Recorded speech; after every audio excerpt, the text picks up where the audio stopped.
How to position business income protection insurance. Depending upon the industry you work in, there will always be words and phrases in your day-to-day language that make those outside your industry feel as if they're listening to a foreign language. Worse still are buzzwords or acronyms that only add to the customer's confusion. If you're in a role where you're required to speak about or sell a product or service to a customer, how do you ensure you make life easy for the customer and dispel all the industry jargon? The aim of this video is to encourage you to think about positioning business income protection insurance in the words of the customer. There are two things to consider. First, the granny test, and secondly, being able to explain what your product actually does. So when it comes to a product like business income protection, how do you apply these two rules of thumb? The idea of the granny test is quite simple. If you have an idea, a new product or a presentation to give, run it past your granny first. If she gets it, that is, she understands exactly what you're talking about, then you've passed the test. Now you've earned the right to present your product to the intended audience. Clearly, it doesn't have to be granny. The objective, though, is to provide absolute clarity to the customer. The clearer the message, the stronger the communication. Secondly, customers care about what the product actually does, and critically, the problem it solves for them and the benefit they then receive. A drill, for example, might drill holes, but what it actually does is help hang the picture, replace the creaky door, or help build the barbecue. So when it comes to business income protection, consider for a moment what this actually does. Clearly, it provides the customer with money to replace lost accounting gross profit. However, what it really does is allow the customer to maintain their net profit and continue to pay their day-to-day expenses while the business is recovering from a loss.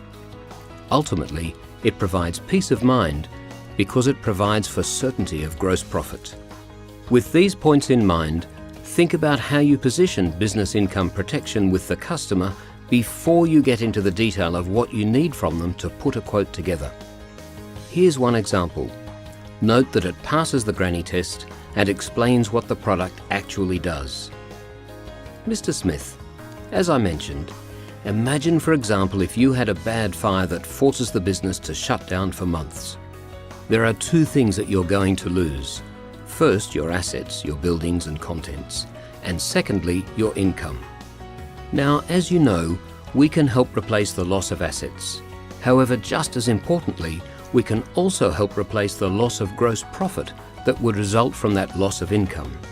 It's called business income protection, and it provides you with a sum of money to maintain both your projected net profit and also keep paying the bills. This gives you peace of mind until the business is back up and running to its pre-loss position. What information do you really need to prepare a quote? There are actually only 7 items. 1. Their annual income, often referred to as annual turnover or annual sales. 2. The gross profit for the industry. Taken straight from the LMI tables provided by the E360 system, you just need to ensure you let the customer know what the average for their industry is to allow a check for reasonableness. 3. The actual rate of gross profit of the customer. The LMI tables are industry averages. But what happens where the customer runs a business that has a better or worse ratio than the standard? 4. Debtors at risk. While the majority of firms track their outstanding debtors on computer systems, some firms do not. If there's a fire, for example, how easy will it be to reproduce an up-to-date debtors listing? And will there be any debtors that may take advantage of the loss of records? 5. Where the customer has a major event that causes disruption to the business will inevitably be faced with additional costs to get the business back on track. Think of these as out-of-pocket costs. The insurance industry jargon for this is AICW, or Additional Increased Costs of Working. In effect, these are business recovery expenses. These should be purchased in an amount that has been discussed and agreed with the customer. 6. When it comes to paying out on a claim, the customer will understand that this can take time, depending on the size and complexity of the business that has been subject to a major event such as a fire.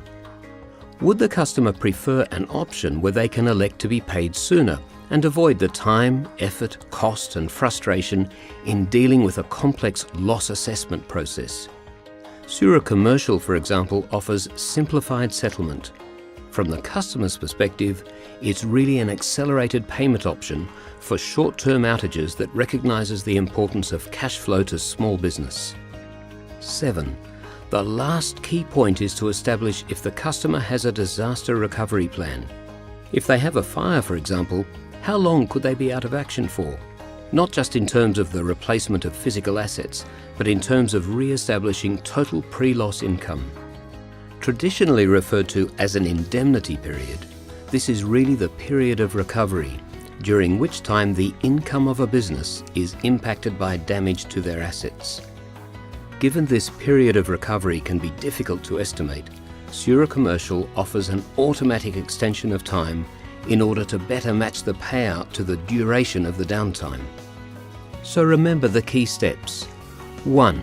Apply the granny test. 2. Consider what the product actually does. 3. Think about how to position business income protection before asking for information. And 4. Remember that you only really need 7 pieces of information. Annual income, that's sales or turnover, the industry rate of gross profit, the customer's rate of gross profit, debtors at risk, business recovery costs, settlement options, and length of cover, which is the period of recovery.